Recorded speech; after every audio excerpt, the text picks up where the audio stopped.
네, 안녕하세요. 반갑습니다.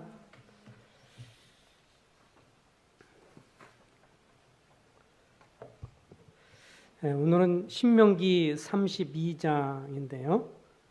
이제 모세가 그의 나이 120세가 돼서 80세에 주님의 부르심 받고 한 40여 년간 이스라엘 백성들을 이끌고 결국 애굽에서 나와서 광야 생활을 다 거의 마치고 이제 가나안 땅에 들어가기 바로 직전에 유언처럼 교훈을 담은 노래를 해 준 것이 바로 32장의 내용입니다. 이제 이 32장의 이 교훈을 담은 노래를 마치고 곧 이어서 각 12지파에 대한 축복을, 예언적인 축복을 하고는 이제 주님의 품으로 죽어서 주의 품으로 가게 되는, 그래서 마지막 어찌 보면 전체를 놓고 그 유언처럼 교훈을 담은 노래를 해 주고 있는 것이 바로 32장입니다. 여기서 보면 주님, 여호와 주님은 이스라엘 백성들, 하나님 백성들을 위해서 어떤 일을 하셨고 또 그 주님에게 어떤 태도를 취해야 할지를 노래로 교훈을 해주고 있습니다. 1절부터 15절까지 한번 같이 읽어보겠습니다. 제가 읽겠습니다. 하늘이여 귀를 기울이라. 내가 말하리라. 땅은 내 입의 말을 들을지어다. 내 기호는 비처럼 내리고 내 말은 이슬처럼 맺히나니 연한 풀에 가는 비 같고 채수의 단비 같도다. 내가 여호와 이름을 전파하리니 너희는 우리 하나님께 위협을 돌릴지어다. 4절부터 교독을 하겠습니다. 형제자매들 읽습니다. 시작.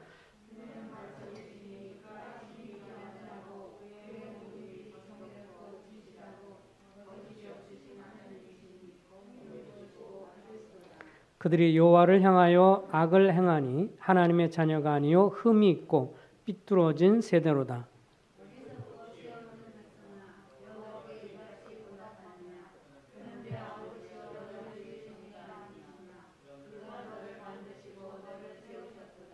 옛날을 기억하라. 역대의 연대를 생각하라. 내 아버지에게 물으라. 그가 내게 설명할 것이요. 내 어른들에게 물으라. 그들이 내게 말하리로다.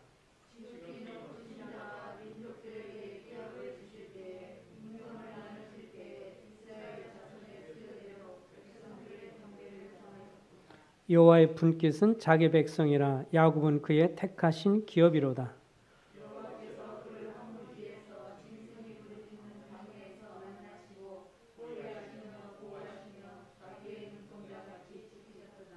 마치 독수리가 자기의 보금자리를 어지럽게 하며 자기의 새끼 위에 너풀거리며 그의 날개를 펴서 새끼를 받으며 그의 날개 위에 그것을 엎는 것 같이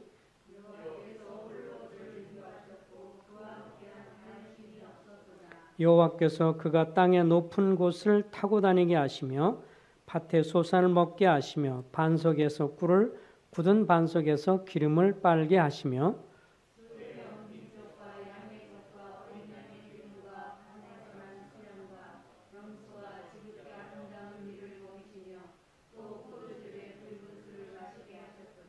그런데 여수론이 기름짐에 발로 찼도다. 내가 살찌고 비대하고 윤택함에 자기를 지으신 하나님을 버리고 자기를 구원하신 반석을 없인 여겼도다. 여기까지만 보겠습니다. 이제 이 모세가 이 하나님의 사람 모세가 교훈 담은 노래로 유언처럼 이들에게 한 내용에 몇 가지 주님이 어떤 분이시고 어떤 행사로서 일하셨고 또 그들의 책임이 무엇인가 이렇게 말씀하면서 첫 번째 노래로 이제 표현하는 것이 주님은 4절에 나와 있죠.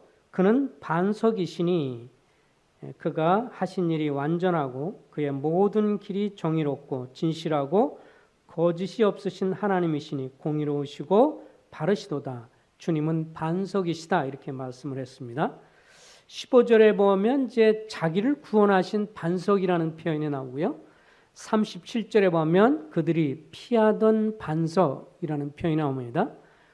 그러니까 이 반석은 뭐 견고한 바위를 말하는 것인데, 그래서 아마 여기서 흔히 우리가 찬송 부르면서 만세 반석이라는 표현들이 나오게 된 것 같습니다. 만세라는 것은 뭐 만년을 사는 세월이니까 변함이 없이 영원한 그런 반석을 주님이 구원자이신 반석이시요 그리고 피하는 반석이시다 이렇게 표현이 되고 있습니다. 이것은 이스라엘 백성들한테 참 생생한 그런 교훈이라고 생각하는데요. 그들이 광야 생활을 40년 동안 하면서 주로 주변에서 보는 것은 뭐였어요? 모래였습니다. 모래가 가장 많았죠. 물론 이제 모래 주변에 돌들도 있고 또 큰 반석도 있지만 가장 많은 것은 모래였습니다.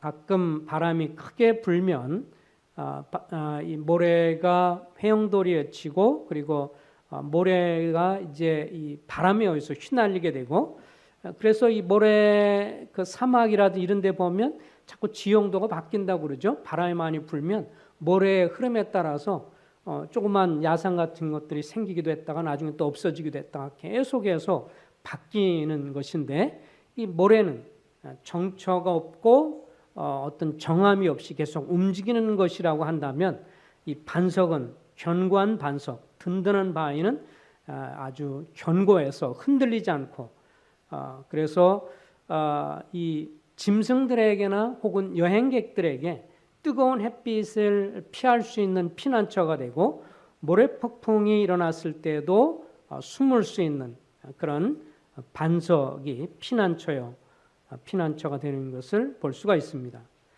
주님이 이 광야 생활을 하고 그러면서 이 사막 생활을 하는 이스라엘 백성들에게 주님이 반석이시다. 본인 자식이니 반석이시다 이렇게 말씀하시면서 본인이 하시는 일이 완전하고 그의 모든 길이 정의롭고 진실하고 거짓이 없으신 하나님이시다라고 하는 것을 강조하고 있습니다. 이스라엘 백성들의 40년 동안 광야 생활 중에서 그들은 그것을 배워야 했습니다. 자기들은 요동치고 언제든지 자주 바뀌었지만 주님은 반석이시고 변함이 없으시고 정의로우시고 견고하시고 진실하신 그런 분이시다. 아울러 13절에 보면 그 반석에서 꿀을 굳은 반석에서 기름을 빨게 하시며 그래서 이것이 상징적인 의미라는 것을 잘 표현해 주고 있죠. 반석에서 무슨 꿀이 나겠어요? 반석 대신 주님이 우리에게 달콤한 꿀처럼 위로를 주시고 그리고 기름을 제공해 주는 성령의 도우심 역사를 말씀을 해 주고 있습니다. 주님은 반석이시라고 그동안 40년 광야 생활을 했던 그들에게 다시 한번 상기시키고 있습니다. 이제 두 번째는 6절과 7절에서 이렇게 표현합니다. 어리석고 지혜 없는 백성아 여호와께서 이같이 보답하느냐 그는 내 아버지요 너를 지으신 이가 아니시냐 그가 너를 만드시고 너를 세우셨도다. 두 번째로 모세는 하나님 백성들에게 주님이 하늘 아버지시다라고 하는 것을 강조를 해주고 있습니다. 그러니까 여기서 참 우리가 주목할 것은 이스라엘 백성들, 하나님 백성들이 주님을 향해서 아버지라고 먼저 부르는 것이 아니라 주님 편에서 내가 너희의 아버지가 되고 있다라고 하는 것을 친히 소개를 해 주셨습니다. 주님이 어떻게 우리에게 아버지시가 되셨나요? 주님은 우리를 구속하심으로. 그래서 성경에 보면 이제 요한복음 1장 12절에 그 이름을 믿는 자들에게는 하나님의 자녀가 되는 권세를 주셨다고 말씀하셨는데 여기에 그냥 이 아버지가 그냥 단순한 아버지가 아니라 창조주이심을 보여주고 있죠. 그는 내 아버지요 너를 지으신 이가 아니시냐 그가 너를 만드시고 너를 세우셨도다. 주님이 이렇게 우리의 아버지이신데 먼저는 창조자이시고 창조하실 뿐만 아니라 우리의 하늘아버지가 되시기 위해서 우리를 위해서 죽으시고 부활하셔서 주님 믿는 우리에게 하나님의 자녀가 되는 권세를 주셔서 이제 우리에게 하늘아버지가 되셨습니다. 그래서 주님이 가르친 기도에도 보면 하늘에 계신 우리 아버지여라고 우리가 기도할 수 있는 것은 그분은 우리의 창조자일 뿐만 아니라 우리가 그리스도를 믿음으로 하나님의 자녀가 됐기 때문에 하늘 아버지가 되신 것을 볼 수가 있습니다. 근데 이 하늘 아버지가 이 시편에 보면 시편 103편 12절부터 14절에 이런 말씀이 있죠. 동이 서에서 먼 것 같이 우리 죄가를 우리에게서 멀리 옮기셨으며 아버지가 자식을 긍휼히 여김 같이 여호와께서는 주께서는 자기를 경외하는 자를 긍휼히 여기시나니 이는 그가 우리의 체질을 아시기 때문이라. 아버지가 자식을 불쌍히 긍휼히 여기는 것처럼 자기를 경외하는 자를 긍휼히 여기시는 우리의 체질을 아시는 아버지시다. 그 무책임한 아버지가 아니고요. 세상의 아버지, 육신적인 아버지는 포악한 아버지도 있고 무책임한 아버지도 있지만 하늘 아버지는 우리를 긍휼히 여기시고 우리를 불쌍히 여기는데 우리의 체질을 아시고 우리의 형편을 아시고 우리가 흙에서 온 존재라고 하는 것을 잘 아시는 분이기 때문에 그분이 우리의 하늘 아버지가 되시고 그렇기 때문에 하늘 아버지로서 자식을 권면하는 것처럼 권면하고 위로하고 경계하고 당부한다고 데살로니가전서 2장에서는 말씀을 해주고 있습니다.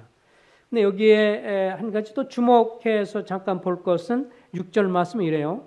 그는 내 아버지요 나를 지으신 이가 아니시냐 너를 지으신 이가 아니냐 그가 너를 만드시고 너를 세우셨다 이런 말씀이 있어요. 세우셨다 일으키셨다 우리를 세우시는 분이세요. 아버지로서 우리를 세우시는데 어떻게 세우느냐 하면 이렇게 표현합니다. 7절에 옛날을 기억하라 역대 연대를 생각하라 내 아버지에게 물으라 그가 내게 설명할 것이요 내 어른들에게 물으라 그가 내게 말하리라. 주님이 여기에서 우리가 주님 믿고 난 다음에 우리의 가문을 영적 가문을 세우시는 분이다 이렇게 볼 수가 있습니다. 그래서 주님은 주님 믿는 사람들을 통해서 구원받으면 가정을 꾸리기를 원하시고 그래서 부부가 서로 사랑하고 서로 섬기면서 그 자식들과 함께 주님을 경외하고 그래서 하나님을 경외하는 가정을 계속 이루기를 원하시는 것을 보게 됩니다. 7절에 보면 옛날을 기억하라 역대의 연대를 생각하라 내 아버지에게 물으라 그가 내가 설명할 것이요.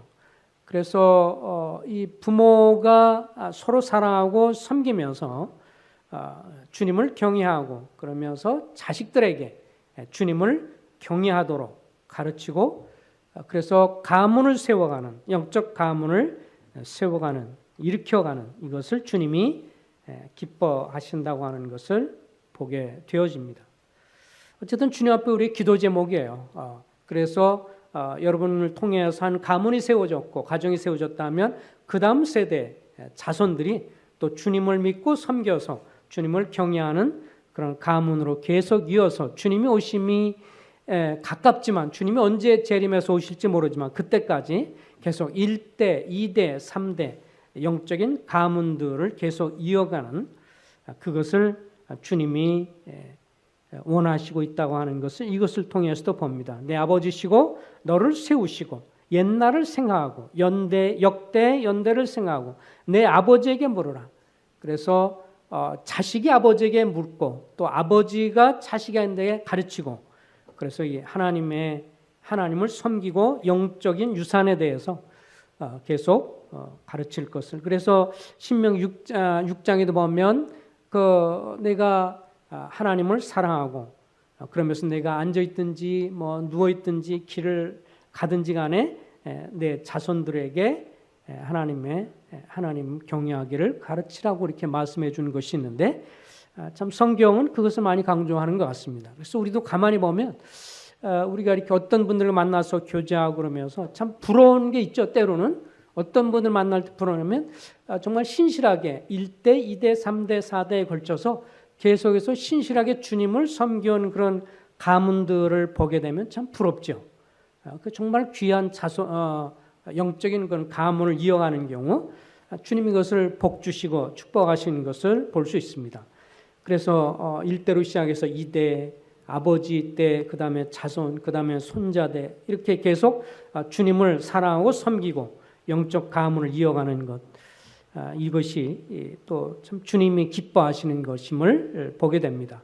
그런 측면에서도 주님은 자기 자신을 아버지라고 표현하시고 자식이고 또 그 자손과 후손에게 이런 것들이 계속 이어지는 것을 기뻐하는 것을 봅니다. 이제 세 번째는 18절에 보면 지극히 높으신 자가 민족들에게 기업을 주실 때 주님은 지극히 높으신 분으로 묘사를 하고 있습니다. 지극히 높으신 자가 민족들에게 기업을 주실 때, 인종을 나누실 때 이스라엘 자손의 수요대로 백성들의 경계를 정하셨도다.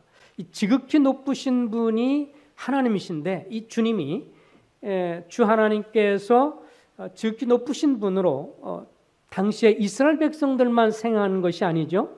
여기 보면 민족들에게 기업을 주시고 인종을 나누실 때 이스라엘 자손에게 수요대로 백성들의 경계를 정하시고, 그래서 하나님은 민족들을 나누시고 민족들에게 경계를 주시고 그러한 높으신 하나님이신 것을 말씀을 해 주십니다.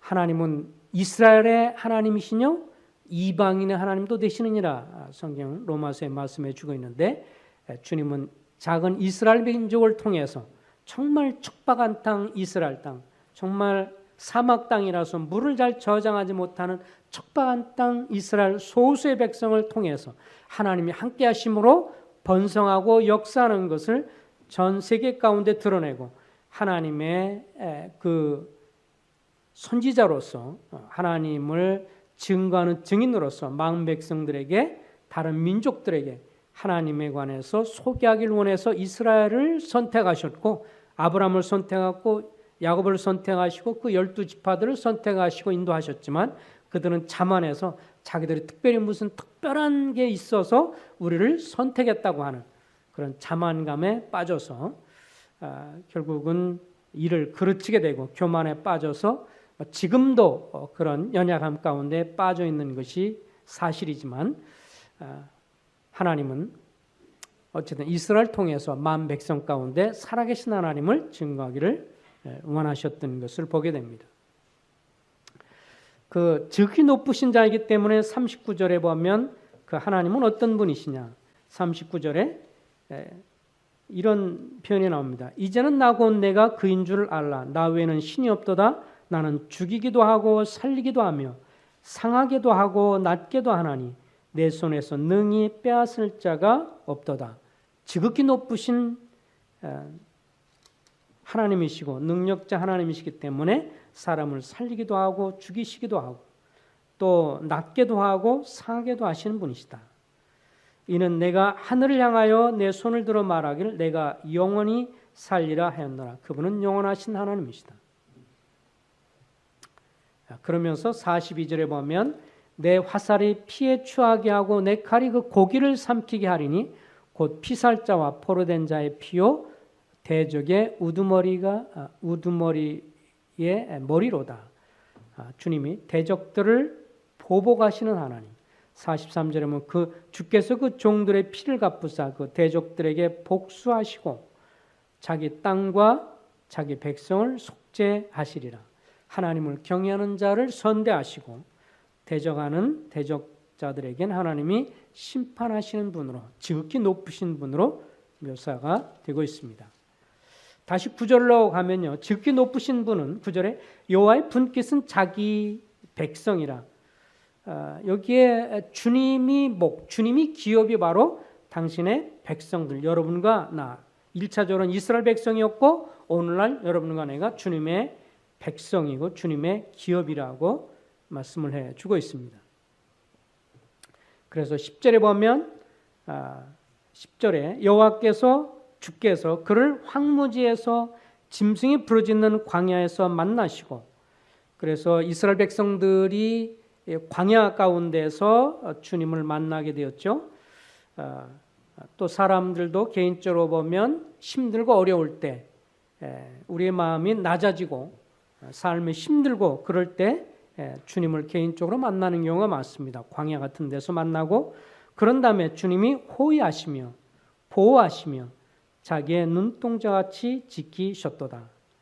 지극히 높으신 주님이 눈동자처럼 소중히 여긴다. 전에도 잠깐 살펴봤지만 우리 몸에서 가장 빠르게 보호를 받고 또 우리가 늘 보살펴주는 것이 우리의 눈동자죠. 그래서 누가 저쪽에서 뭐가 손이 오기만 해도 금방 눈이 깜빡거리면서 맞게 되고, 그래서 이 눈동자는 굉장히 중요한 우리의 여러 지체 중에서 중요한 것이고 그만큼 소중히 여기죠. 하나님이 지극히 높으신 주님이 우리를 눈동자같이 지키시고 보호하신다고 표현을 해주고 있습니다. 이스라엘 백성들의 40년 생활 중에 주님이 기적을 베풀어 주셨죠. 그래서 그들이 뭐 신발을 여러 개를 갖고 나온 것이 아니잖아요. 급하게 나왔으니까 애굽 땅에서 나올 때 급하게 나왔을 때 그들이 신었던 신을 40년 동안 누가 구두 수성공 있는 것도 아니고 뭐 구두를 만드는 것도 아니고 집세기가 있는 것도 아니고, 그래서 성경에 보면 그들의 신발이 닳지 않았다라고 했고 그들의 의복도 급하게 나오면서 뭐 그냥 이들이 유월절 음식을 급하게 먹고 나왔기 때문에 그들이 갈아입을 옷이 없잖아요. 성경에 보면 그들의 신발도 닳지 않았고 그들의 의복도 헤어지지 않았다. 기적입니다. 그들이 40년 동안 똑같은 옷을 입었는데도 여전히 새 옷으로 입었다고 하는 것은 하나님이 눈동자같이 그들을 돌봐주시고 붙들어 주셨다고 하는 징표입니다. 아마 이런 표현에 대해서 만약에 주님이 정말 그렇게 하지 않았다면 주님이 부끄럽잖아요. 그러나 거의 200만 가까이 되는 그 대군들을 이끌고 그들의 삶 속에서 그들의 신은 신발과 그들이 입은 그 옷이 상하지 않아서 그들이 이렇게 광야 생활을 할 수 있었을 때 그들의 보호하심에 대해서 이렇게 모세가 그 많은 사람을 불러놓고 그들에게 이런 말을 했을 때 누구도 그것을 부인할 수 있는 사람이 없었습니다. 오늘날은 주님이 기적을 베풀어서 우리의 신발이 헤어지지 않거나 옷이 닳지 않거나 그러지 않죠. 왜 그러겠어요? 옷도 많고 신발도 많으니까. 굳이 그렇게 할 필요가 없으시잖아요. 그러나 그런 특별한 상황 속에서는 그렇게 하십니다. 그래서 이 선교지에 나가 있는 분들 가만히 보면 그런 얘기를 많이 해요. 뭐 싱가포르에 있는 그런 전에 이제 돌아갔던 라마링감 형제님, 아마 지금 돌아가신지 좀 헷갈리는데, 라마링감 형제님도 이제 전에 말레이시아나 이런 등에서 깡패도 살고 막 그랬던 분인데, 말레이시아계 싱가포르인이신데 아주 얼굴이 깜짝잡하고 한국에 꽤 나오셨어요. 복음도 전하면서 아주 힘이 있으시고, 그분이 그런 얘기를 해요. 인도네시아, 그 다음에 인도네시아에서 좀 위로 나가면 파푸아뉴기니아라든지 그런 데 가면 정말 너무 오지고 병원도 없고 막 그런데 거기서 가면 자기도 신기하게 거기 가서 말씀을 전하고 복음 전하고 그럼 병든 사람도 있고 막 그런데 병원은 없고 그러니까 기도하고 그러면 막 기적이 일어난대요. 그래서 그냥 막 낫고 치료가 되고 막 그래서 자기도 너무 신기하대. 근데 싱가포르 오면 하나도 그렇게 안 된대. 싱가포르에 하면 약도 많고 그래서 그런지 똑같은 기도를 하고 똑같이 하는데 뭐 그렇게 쉽게 잘 안 된대. 그런데 그런 하나님의 기적이 없으면 안 되는 상황 속에서는 하나님이 기적을 자기는 직접 그런 많은 기적을 행하시는 것을 뭐 뉴기냐 이런 데서 많이 보았노라고 간증하는 것을 제가 들었습니다. 광야 생활 동안 주님이 눈동자처럼 이렇게 붙드시며 기적을 베푸셨습니다. 그 다음에 이제 네 번째 앱으로 보면 11절입니다.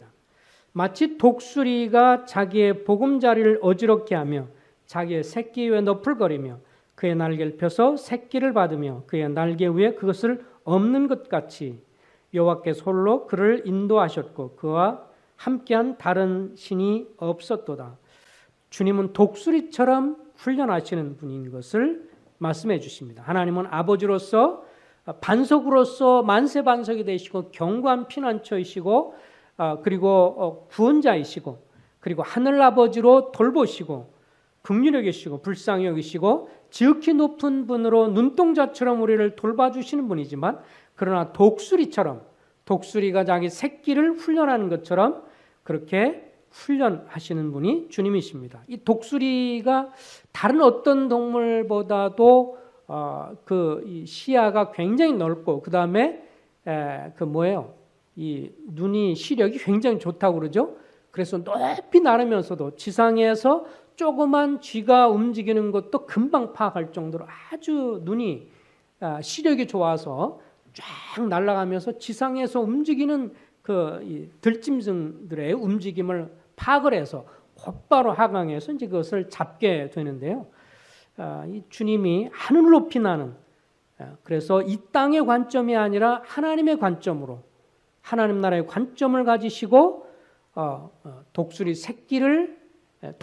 독수리 새끼를 훈련하는 것처럼 하나님이 하나님의 관점으로, 하나님 나라의 관점으로 우리를 그렇게 훈련하고 다스리는 것을 볼 수 있습니다. 여기 보면 1차적으로는 이 둥지의 새끼를 사랑으로 품고, 그런 다음에 어느 정도 지난 다음에는 이제 훈련을 하죠. 그래서 높이 날아서 위에서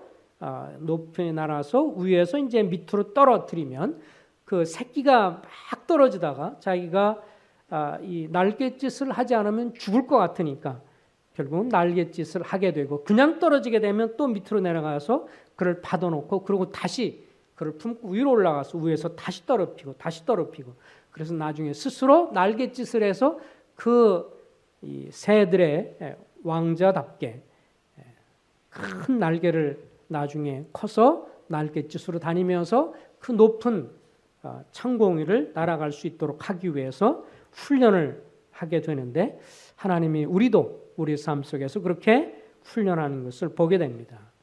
주님이 돌보시고 눈답처럼 지키시지만 그러나 훈련하셔서 우리의 인생의 중요한 많은 교훈들이 가만히 보면 좋을 때 배운 것이 별로 없죠. 실패했을 때, 그리고 어려울 때, 힘들었을 때, 고통스러울 때, 어떤 이런 걸 통해서 여러분과 나를 교훈하시고 간섭하시고 위로하시고 또 하나님의 살아있음을, 하나님의 역사를 교훈하는 것을 많이 보게 됩니다. 그러면서 이제 이 모세가 이런 교훈을 준 것에 대해서 어떻게 보면 40년 광야 생활에 이 마무리를 하며 사는 것에 대해서 우리가 단 이렇게 짧은 말로 어떻게 다 표현할 수 있겠어요? 주님이 반석이시고 하늘 아버지가 되시고 지극히 높으신 분이고 독수리처럼 훈련하시는 분에 대해서 우리가 어떤 자세를 가질 것이냐. 15절에 보면 이렇게 조심할 것을 권면합니다. 15절에 그런데 여수론이 기름짐에, 여수론은 이스라엘에 대한 애칭입니다. 여수론이라는 표현이 종종 나오는데 성경에 보면 여수론은 이제 이스라엘에 대한 애칭으로 주님 말씀하는데, 이스라엘이 기름짐에 발로 찼도다. 내가 살찌고 비대하고 윤택함에 자기를 지신 하나님을 버리고 자기를 구원하신 반석을 업신여겼도다. 경고를 합니다. 너희가 주님을 업신여겼다. 그러면서 또 하나 지적하는 것은 18절에 너를 낳은 반석을 내가 상관하지 아니하며 너를 내신 하나님을 내가 잊었도다.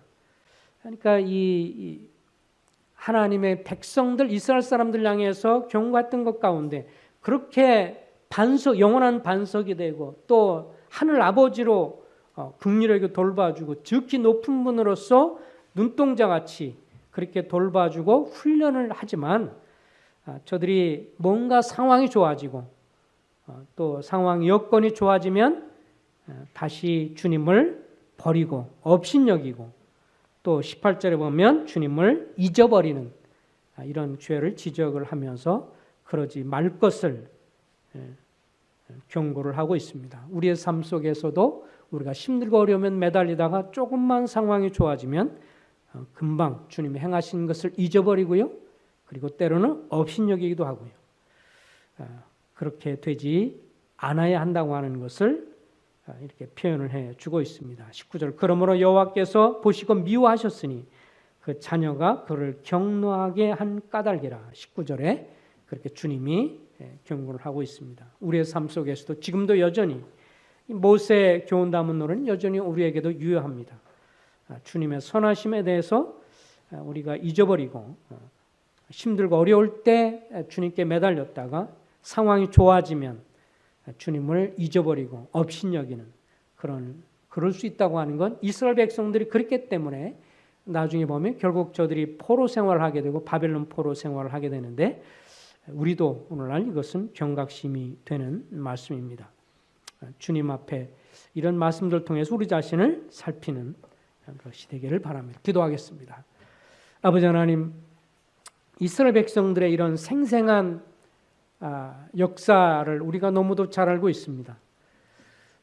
우리가 이들이 또 이들이 보여주는 것은 모두가 다 교훈이 되어서 우리로 하여금 어떻게 살아야 할지를 오늘날 우리에게 교훈하고 있는 줄로 믿사오니 하나님께서 인도해 주셔서 주님은 여전히 우리에게 지금도 만세 반석이 되시고 하늘 아버지로 우리를 긍휼히 여기시고 불쌍히 여기시고 지극히 높으신 분으로 눈동자같이 우리를 돌보시며 그리고 하나님의 뜻에 따라 하늘의 관점으로 이 땅의 관점이 아니라 하나님 나라의 관점에서 우리를 교훈하시고 그리고 훈련하시고 지금도 빚어가시는 선하신 분이시오매 저희가 마음을 높이지 아니하고 겸손히 주님을 잊지 아니하고 주님을 업신여기지 아니하고 또 경외하는 저희가 될 수 있게 되기를 소원합니다.